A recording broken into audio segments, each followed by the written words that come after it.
Alina hit record, and we already got that. Okay, so sorry I'm late, you guys. Ugh, okay, so I am really, really excited about tonight because I know Pam in real life, and some of you who live locally, which right now would be maybe Jessica would be the only person close enough to possibly know Pam, but she is an incredible photographer. And she has been a photographer for 10 years. And the last 6 years, she's been exclusively working on something called documentary photography, which is really just photographing those in between moments and not any posed pictures. She has actually been on Fox 9 News specifically about this, taking pictures with your iPhone and capturing those unscripted moments of life. And she's phenomenal. I actually took her iPhone course in person a couple of months ago, and I reached out to her about a month ago and I said, you know, the stuff that you taught us, it would be awesome if my whole team could learn this information. Would you be willing to just hop on and do this live online? And she's like, well, I've never done that before, so I don't really know. I'm like, you can do it. You'll be fine. So I am really, really excited about this. And, you know, the thing that I love about why she chooses to do this type of photography, the documentary style, is because she feels like social media is really just a highlight reel, and you should be photographing every aspect of your life and showcasing that and being really real, which is really what our team preaches, is being vulnerable and honest and authentic. And so it's really, really in line with that. And she is going to help us just learn how to use the camera that we all have in our hands constantly, and how to use it well so that it creates interest and people want to stop and look at it, and it tells the story itself. So I am going to hand it over to Pam, and this is her first time using Zoom, which is totally okay. But if you look on the bottom, there's that little screen share thing, and then it should show your screen, and then you can kind of share from there. So I'm going to mute myself. And do you know how to unmute yourself? It's over on the lower left. Okay. So I'm going to mute myself.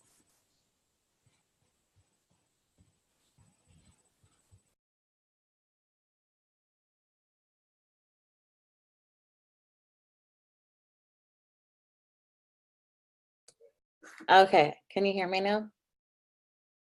Okay. Thank you. Okay. So now I'm going to share my screen.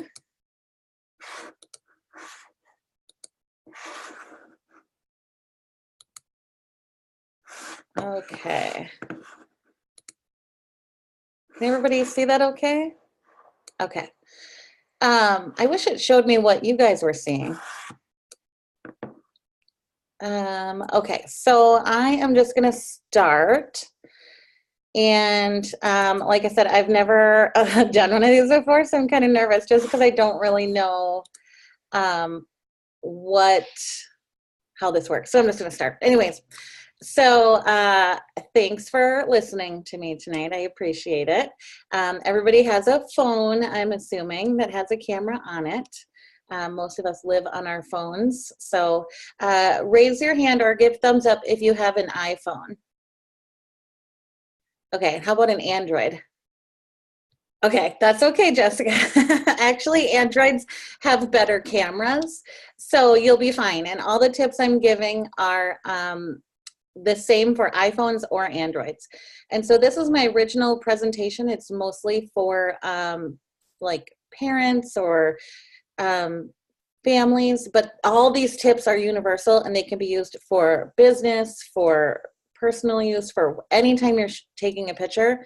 These are the tips that are going to help you. Okay. All right. So I always say the best camera is the one you have with you, because if it's not with you, you can't use it, and you miss 100% of the shots you never take. So let's go ahead and start. Andrea was so kind with her introduction. Thank you so much. I have been photographing for 10 years, 6 years documentary style. I have been featured on Fox 9, which is super exciting. The thing I've noticed about when I shoot documentary is that authenticity is magnetic. And when you show real, other people will show up and say, me too. And saying me too is a big connector. So when we can get other people to see us and say, I've experienced that too, or I understand that, it's something that connects us. So real is always so much better for me. One of my favorite quotes, photography is an art of observation. It has little to do with the things we see and everything to do with the way we see them. So I'm going to give you some tips about how to take what you're seeing and translate it into a photo. So I've already asked a little bit about what kind of phone you're using, and so you guys are primarily interested in pictures for your business. So that's kind of what we're going to focus on. So first things first, holding your phone. 90% of the people that I've taught this class to hold their phone incorrectly. Although for what you guys are doing, sometimes holding it, okay, I'm going to show you. I have my phone right here. If you don't have a pop socket, you should, because it makes holding your phone so much easier, kind of hands-free, and taking selfies easier too, because you can just do that. Most people hold their phone like this when they're taking a picture. And most of the time that's wrong. And that is because cameras forever have always been laid out like this. This is because our eyes see horizontally. So pictures that are shot horizontally feel better to the viewer's eye. With the business that you ladies do, sometimes it is necessary to take pictures like this.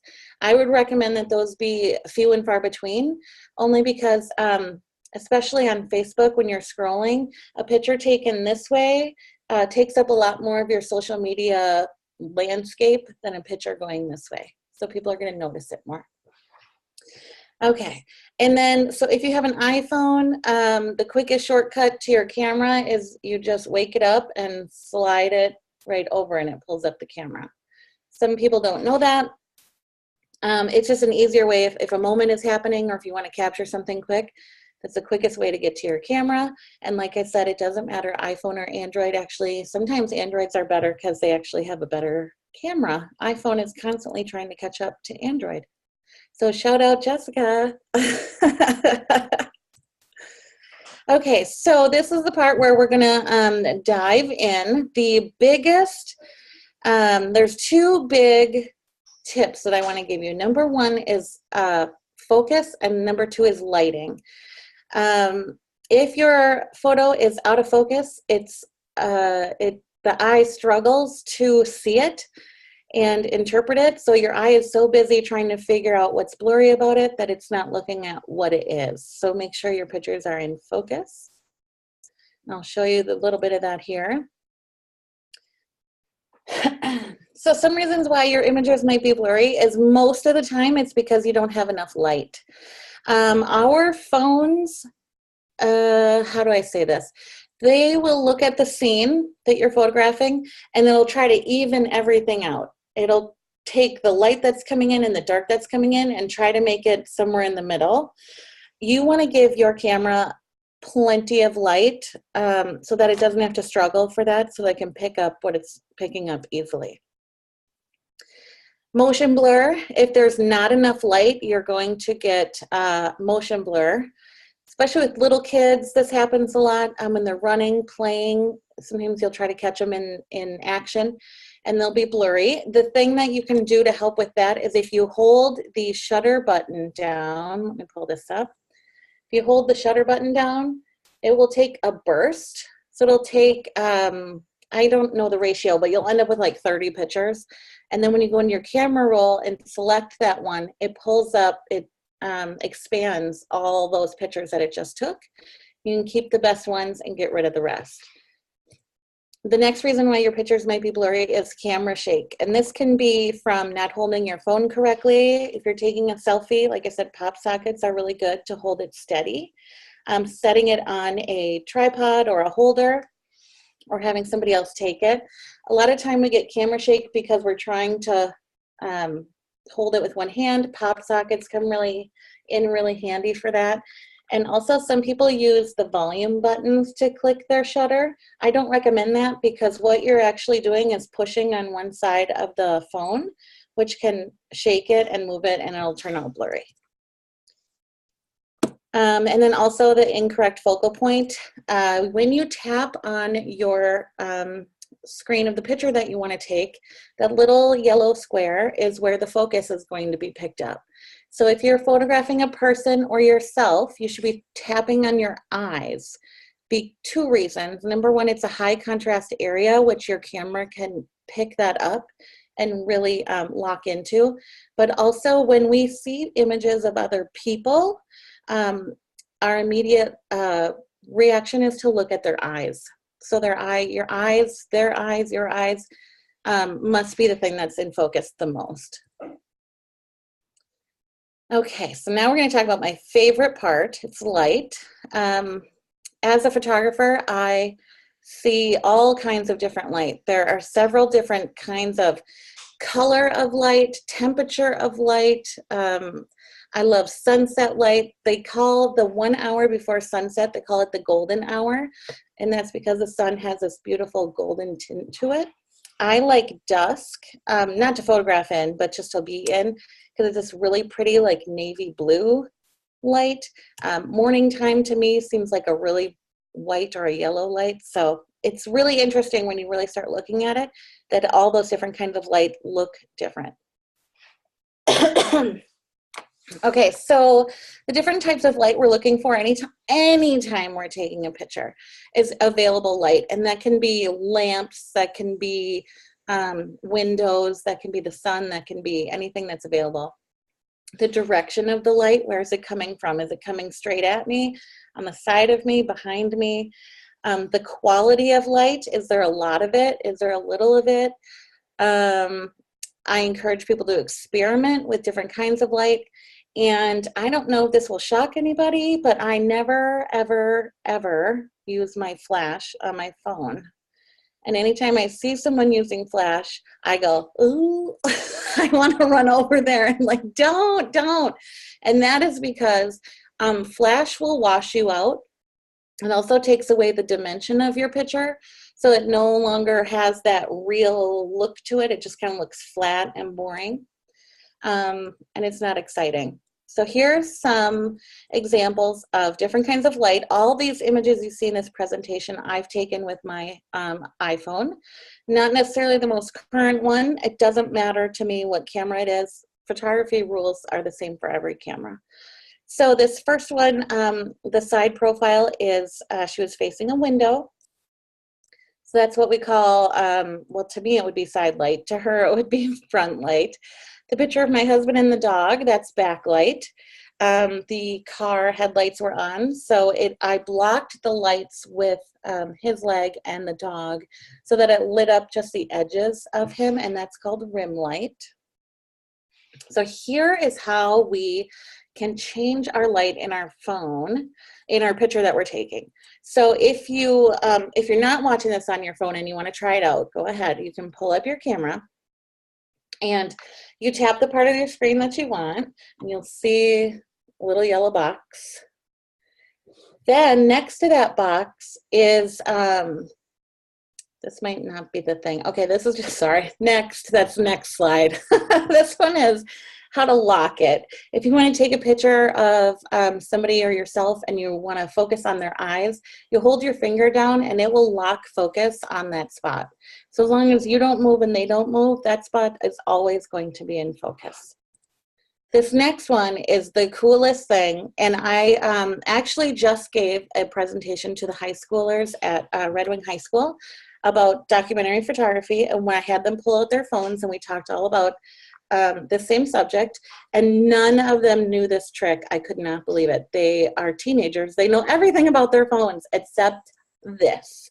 So when you tap on something to put it into focus, that box will show up. And next to the box is a little sunshine.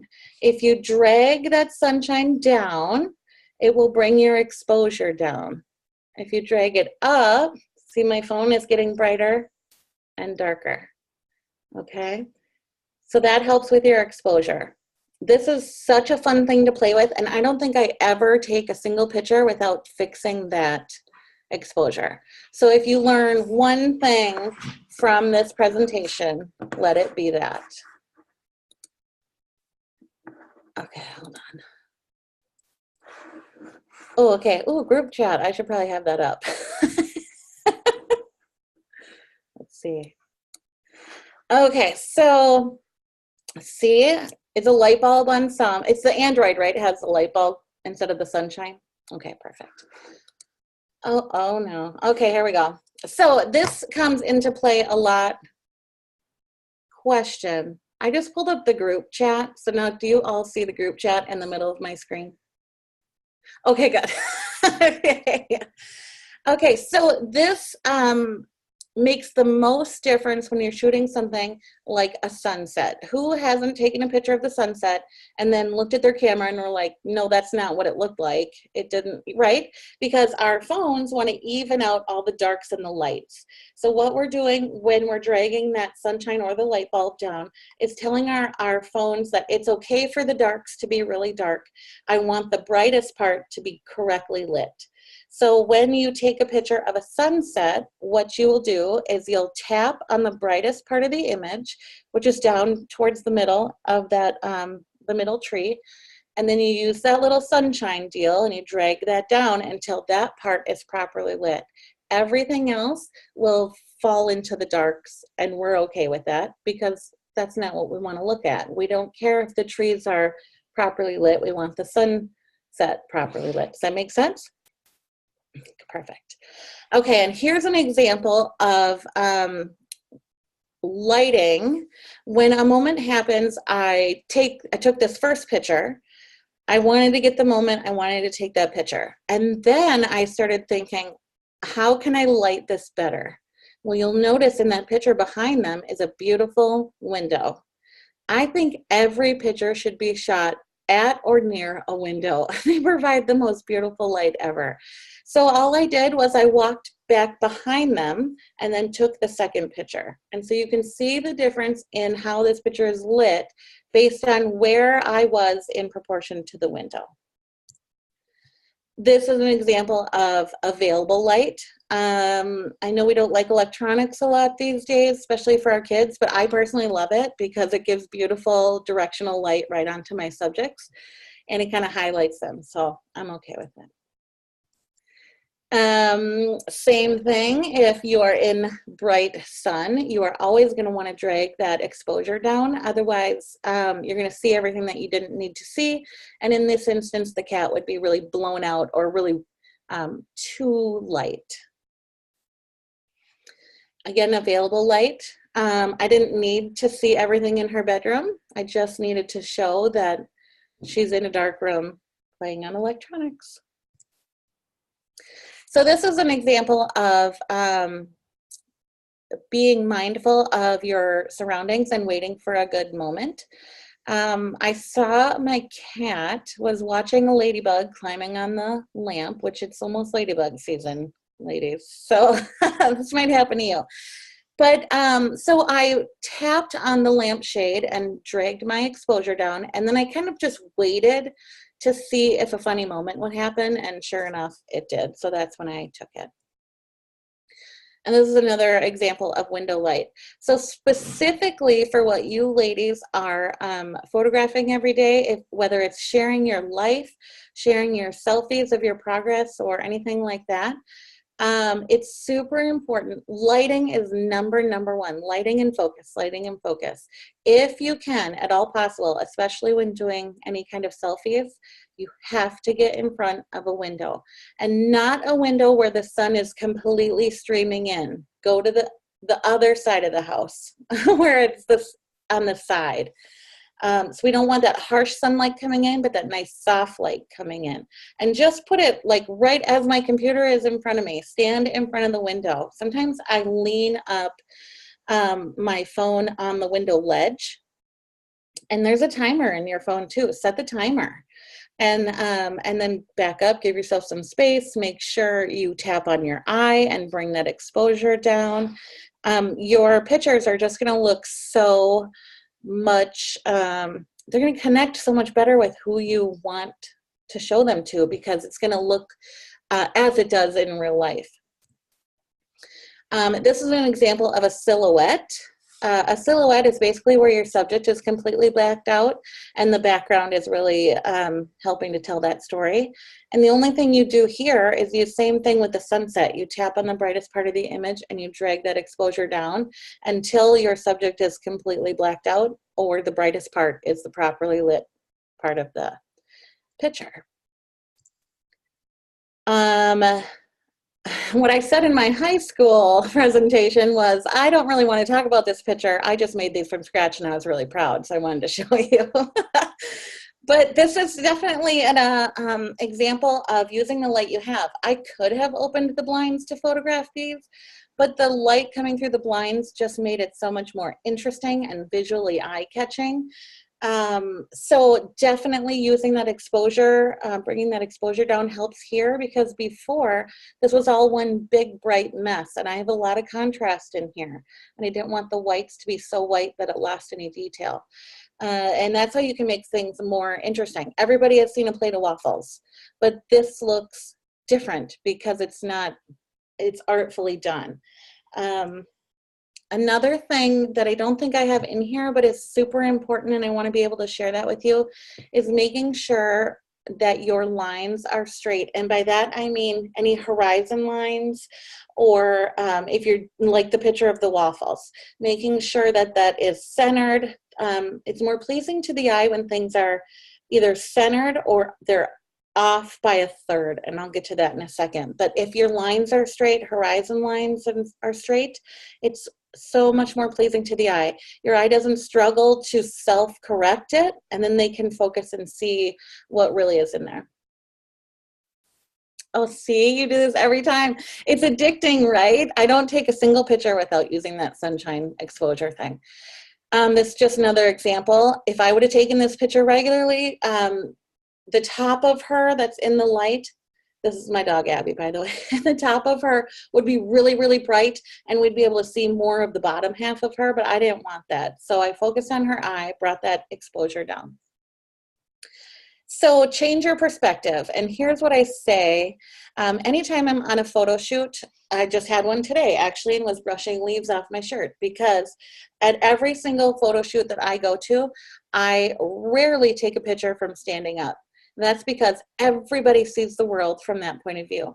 It's boring to stand there and photograph something or take a picture of something from your normal height. Every adult sees that. So try getting really low. Try getting really high or going up above something. Try crouching down. Try looking at it from a different perspective, because as people are scrolling, they're seeing pictures of everybody's life from this adult, 5 foot to 6 foot range perspective. So give them something different for their eyes to see, a little bit, some more fun visual. We've, like I said, we've seen waffles 1,000 times, but seeing it directly over the top gives it just another point of interest. So this is my cat. He drinks water out of the sink. I have about 500 pictures of him doing this, but rarely do we see it from like this low. So this one, I was literally resting my phone on the sink, and it just makes it more interesting. I could have just taken a picture of him drinking out of the sink and be done with it, but I kept looking for something a little different. Can I stop for a second? I'm so glad I don't see this anymore, but it's really pretty. But this is just a frost on the car, and I took my phone, and the lens is on one side, so I leaned that side the closest to the car so it would get really close to the frost. This one, we were in an arcade, and arcades are really hard to shoot in because they're super busy. Oh, there goes Abby.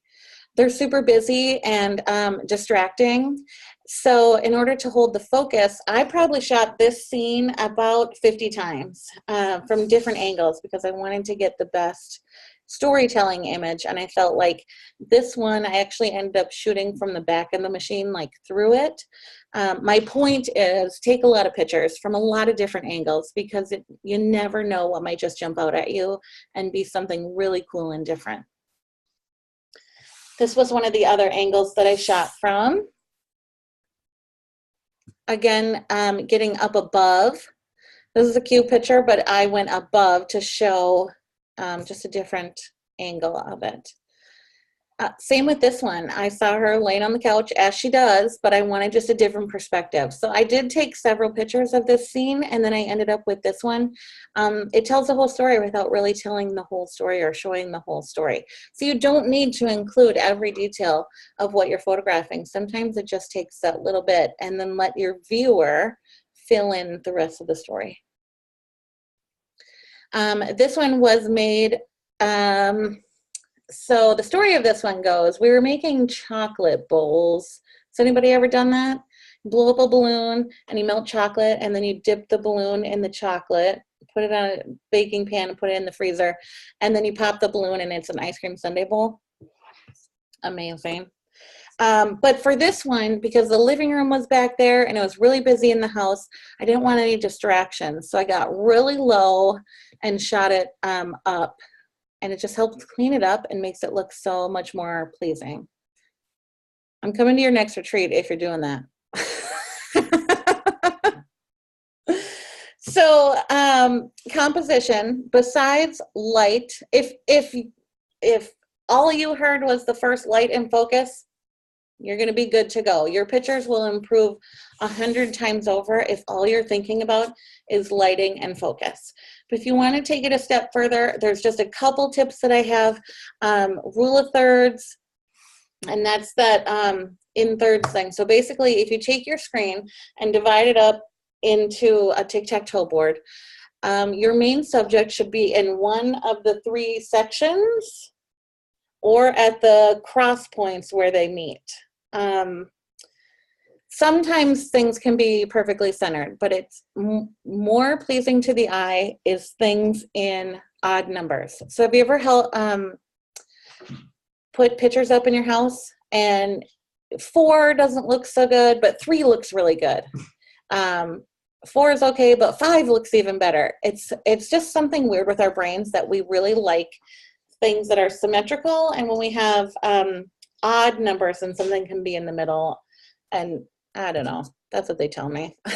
So rule of thirds, if you'd like, for this picture in the back, my subject is in the bottom third, but her face is also in the side third. So, Pam, I'm going to interrupt you because I am obsessed with this idea now since being in your class, and I'm sure you're going to talk about this, but I want to make sure if you weren't, to make sure you bring it up, to put the like tic-tac-toe board like on the camera, because I line everything up by those lines now, and they help when I'm trying to make my horizon lines flat and the like a flagpole straight up and down. Like, it literally is a game changer. That's awesome. There's also a way you can fix that in Instagram. Do you remember that? Okay, good. So we can fix that. So to get that grid, you can put a tic-tac-toe board basically right on your camera. And I'm trying to remember, it's in settings. I'm going to look it up and then I'll let Andrea know and she can fill you in. Or if Andrea, if you can look that up quick for me. It's in settings under camera and then grids, and you want to turn your grids on. That will always pull up your tic-tac-toe board. That way you can visually see when you're doing your picture if things are straight and if they're composed properly. Next, I have squared up. You should always be trying to, if possible, squared up means get in front of and line it up and make it straight. So when my mentor would scream at me, square it up, that means get right in front. Sometimes the best view is straight on. And clean up your background. This basically means to watch what's behind your subject so that we don't want anything distracting. This can be, have you ever seen a picture of somebody and like there's a plant behind their head and they end up looking like they have antlers, or you know, there's a tree growing out of the side of their head. That's what we call mergers. And once you start, thanks Andrea, settings, camera, grid. And once you start really looking at the background of your images, it'll change the way that you have coffee dates or chit chat dates with your girlfriends, because this is what happens to me if I'm chatting with someone and they have a merger. Let me see if I can move this. Okay, I was going to try and give myself a merger, but I don't have one. So if I'm chatting with my friend and they're like this, I'll lean and keep talking to them. So a lot of my friends are like, what's behind me? And I'm like, just a plant. So they like get it. It kind of changes the way you see everything. It can also mean changing your perspective, because when I get really low, it pushes the perspective of the person so that their background is now higher up, like in the sky or in a ceiling or in a cleaner space, so it's less distracting. Clean just means not distracting. If you took my class, we would take a try-it break, but we're not going to do that. So once you have looked at light and focus and composition, it's now time to edit your picture. I like a clean edit for the same reason I like documentary photography, because real is real. And in 20, 30, 40 years, when my kids look back at their beach vacation photos, I don't want anybody to look and go, oh, you used Valencia, didn't you? From Instagram. So I always do a super clean edit. Let's see what I got here. So here's an example of an edit. This is my dog. I'm surprised she's not doing this right now. It's her favorite thing. So anyways, I did a little crop and I turned it black and white. And here's my tip for black and white. If color does not help you tell your story, then it should be in black and white. So I do shoot a lot in black and white, only because a lot is of my dog. But that's besides the point. Let's go to the next one. Okay, oh my gosh, another dog picture. Well, imagine that. So in Instagram, okay, who's on their phone watching this? Is everybody on a computer watching this? Okay, cool. So if you want to pick up your phone, and I'm assuming everybody has Instagram. Okay, open up Instagram and pick any picture you want, any picture. I don't even have to see it, so it's okay.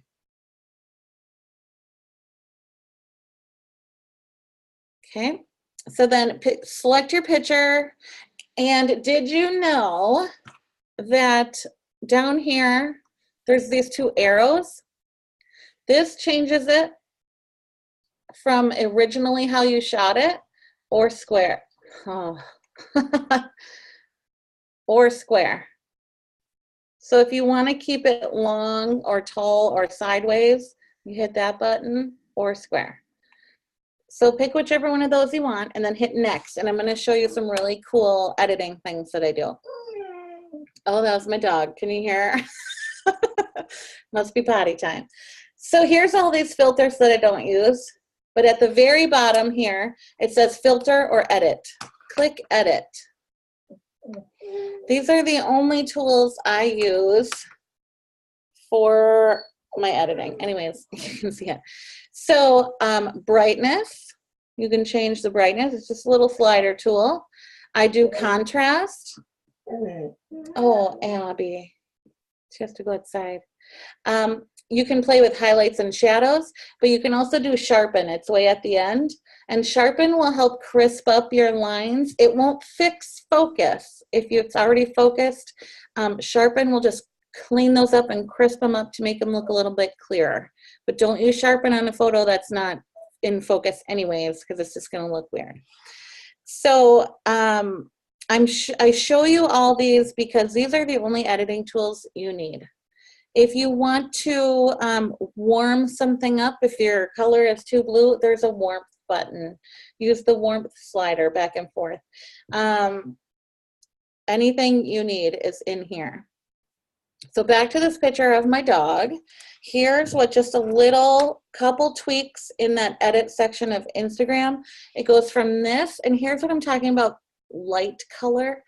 in winter, when we take pictures outside, they look blue because the sun is bouncing off the snow and it's got like a bluish tint to it. So when I bring my winter pictures into Instagram, I always use that warmth button and bring up the warmth. And this is the difference it makes. It goes from something that looks like a picture to, okay, I can totally imagine that that's what it looked like in real life. So when you post this versus this catches more people's eye because it looks familiar to them of something that they've seen before, because it looks what it would really look like out in the real world. Okay, we don't need holidays, but it's all the same stuff. Lighting, focus, moment. Here's the best part. This is what we've all been waiting for, right, ladies? How to take better selfies. Who struggles with taking selfies? Me. First things first, get in front of a window or a ring light. I have a ring light. I used it when I was repping a makeup company. I use my ring light all the time. If you don't have a window, get some sort of light, not a lamp, because those lights are really yellow. Like my lamps back here, yellow. Some sort of ring light. Window is so much better. So if you can do that. Good light, lots of options. Don't be afraid to take 500 pictures because they're digital. You can delete them. Just click that camera, move around, shake your hair, smile. My biggest tip is to just feel confident. The point of this is, we've all heard fake it till we make it. Sometimes when I'm not feeling it and I'm taking a selfie anyways, I just look at myself on my camera and I just pick one thing that I love about myself and I'm like, you have beautiful eyes.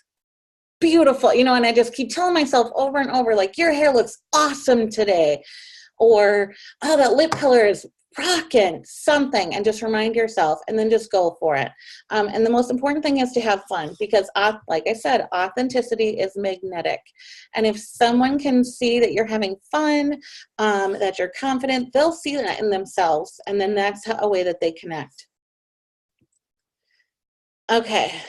This might not be for you guys, but let's do it anyways. If you're ever wanting to print your pictures, which I highly recommend you do, here's some of my favorite links to do that. Did you know that this generation of kids is the most photographed generation in history? They will also be the generation with absolutely no pictures of their childhood, because they're all on our phones and our phones break down and they're getting upgraded. And what do you do with them? You store them on the computer. I had mine on my laptop and then I spilled coffee on it and those weren't backed up.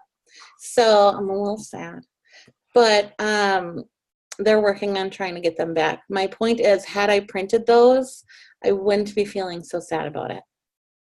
So print your pictures, even if they're of you. If you're doing selfies for your business, print a couple of them. I got prints of all of these because someday when I'm an old lady, my kids are going to look back and know what I looked like.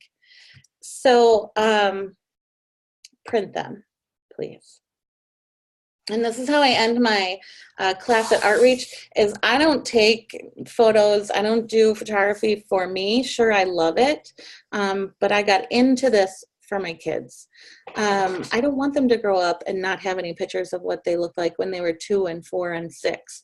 I don't want to have any pictures. I don't want to get older and look back and wish I had pictures of me. So as women, we get really down on ourselves for how we feel. But what's really important is that, Abby, what's really important is that this is who we are, and the people around us love us just like we are right now.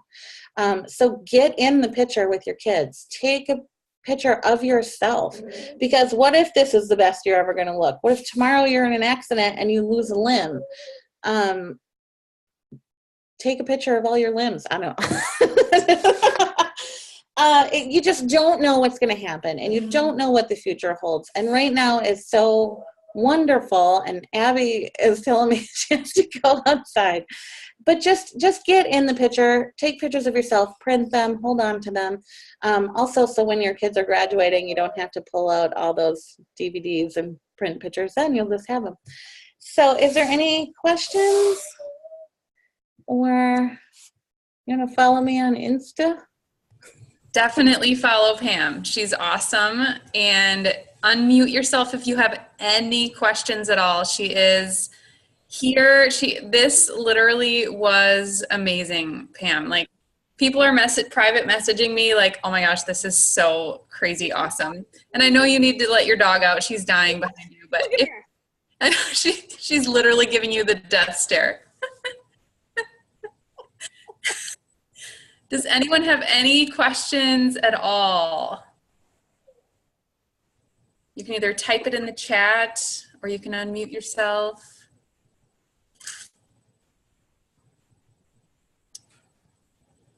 No, we good? Looks like Sadie's trying to unmute herself. No, we're good. You're just. I love it when I answer every single question before it's even asked. Sophie says, excuse me while I go do another photo shoot. She did a photo shoot with her tripod yesterday, jammed some 90s tunes, and just like totally rocked it out. She posted a collage similar to the one you just shared on her social media yesterday. It was awesome.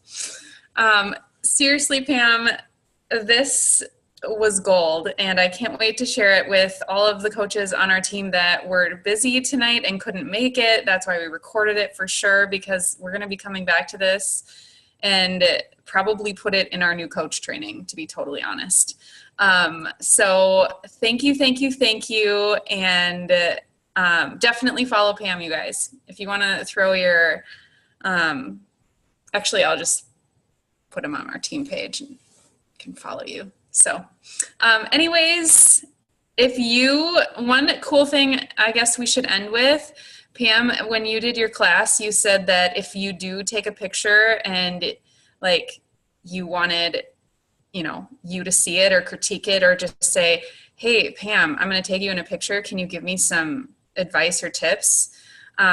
She will totally give you critiques on your pictures and say like, okay, what should I have done differently? How would you edit this? Or how would you change the lighting? Or what should I do to make this more eye-catching? She loves what she does and she's really good at it. So totally tag her and she will help you out. So thank you so much, Pam. This was so fun. You guys have a great night and we will see you on the team page.